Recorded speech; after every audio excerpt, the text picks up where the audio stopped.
રાજકોટ ગ્રામ્ય જિલ્લામાં સાપર પોલીસ સ્ટેશનમાં વેરાવળ ગામમાં જો આપણે 4Gના ટાવર રહેતા હોય છે, આમાં આ 4Gનો ટાવરનો એક આજના કરીને નોકિયા કંપનીનો બનાવેલો એક રિમોટ રેડિયો યુનિટ હોય છે, જેનો વજન આશરે 8 કિલો 7-8 કિલો રહેતો હોય છે. આ દુનિયાભરમાં તમામ 4G જેટલા ટાવર છે, આમાં આ ઇક્વિપમેન્ટનો ઉપયોગ થાય છે.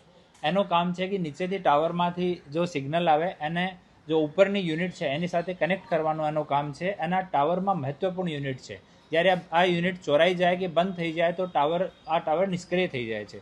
તો આ એક ઇન્ફોર્મેશન સાપર પોલીસ સ્ટેશનમાં મળી કે આમ ટાવર ઉપર ચોરો ચઢાયેલા છે કોઈ માણસ, તો તુરંત સાપર પોલીસ સ્ટેશનની ટીમ ત્યાં પહોંચી અને ઉપરથી 2 માણસોને લાઈવ આ ઇક્વિપમેન્ટ ચોરી કરતા પકડ્યા. પછી એક ત્રીજા માણસ જો એનો મદદગાર હતો એનો પણ પકડવામાં આવ્યો. એ ત્રણ માણસો જયદીપ સનોફ વલ્લભભાઈ છગનભાઈ બાવળિયા આ ચોટીલા સુરેન્દ્રનગરનો છે, રાહુલ સનોફ સુરેશભાઈ સતવાણી આ ચોટીલા સુરેન્દ્રનગરનો છે, અને ધર્મેશ ધીરુભાઈ મેવાસિયા આ જસદણ રાજકોટનો છે. આ તીનો વિરુદ્ધમાં જૂનો કોઈ ગુનાહિત ઇતિહાસ નથી. એની પાસેથી ઇમિડિયેટલી ત્યાંના ચોરાયેલા 2 યુનિટ અને એની સિવાય પૂછપરછમાં એની કસ્ટડીમાંથી 2 બીજા યુનિટ ઓર રિકવર થયા છે. આ લોકોની સાથે બીજા લોકો પણ મદદગાર છે, જેની પાછળ અમારી ટીમ લાગેલી છે અને પકડવા માટે અમે લોકો પ્રયાસ કરી રહ્યા છીએ.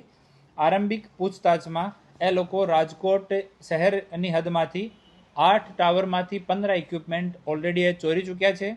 અમદાવાદ વિસ્તારમાંથી 2 ટાવરમાંથી 5 ઇક્વિપમેન્ટ એ લોકો ચોરી ચૂક્યા છે, અને અહીંયાથી એ લોકો કુરિયર મારફતે આ ટાવરને દિલ્હી મોકલતા હોય છે, અને દિલ્હીમાંથી એ લોકો અલગ અલગ જગ્યા અને આ ટાવરને દુનિયામાં કોઈ કોનામાં યુઝ કરી શકાય ઇક્વિપમેન્ટને તો અલગ અલગ જગ્યા યુઝ કરતા હોય છે. તો એના વિષયમાં અમારી જો ઇન્વેસ્ટિગેશન ટીમ છે આ હાલ કામ કરી રહી છે. ઓર જે જગ્યા રાજકોટ શહેરમાં અમદાવાદમાં જે જગ્યા એ બનાવ બન્યા છે ત્યાં ટીમ સાથે અમારો કન્ટિન્યુ અમે લોકો સંકલનમાં છીએ.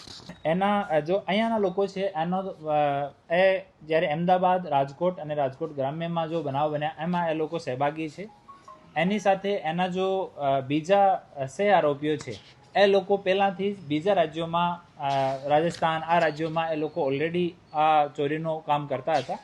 તો આ લોકોની પાછળ અમારી ટીમ હાલ કામ કરી રહી છે, અને આ એક ઇક્વિપમેન્ટની કિંમત 17 થી 80 હજાર રૂપિયાની આસપાસ છે બ્લેક માર્કેટમાં. તો આને ચોરવાનો નોર્મલી ટાવર છે એ રિમોટ એરિયામાં રહેતા હોય છે, તો ટાવરને કોઈ સંભાળતો પણ નથી, અમુક ટાવર ઉપર ગાર્ડ પણ નથી.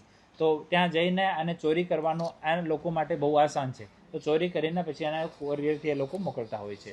નહીં એ લોકો મજૂરી કરવાવાળા લોકો છે, બેરોજગાર છે, આમ કંઈ સ્ટુડન્ટ જેવા નથી, ઓર ગુનાહિત ઇતિહાસ પણ નથી. ઓર આગળની જો ચેન છે ને એના વિષયમાં તેનો લોકોને વધારાની ખબર નથી, અને એટલી ખબર છે કે ચોરી કરવાનું આ એડ્રેસ ઉપર કુરિયર કરવાનું.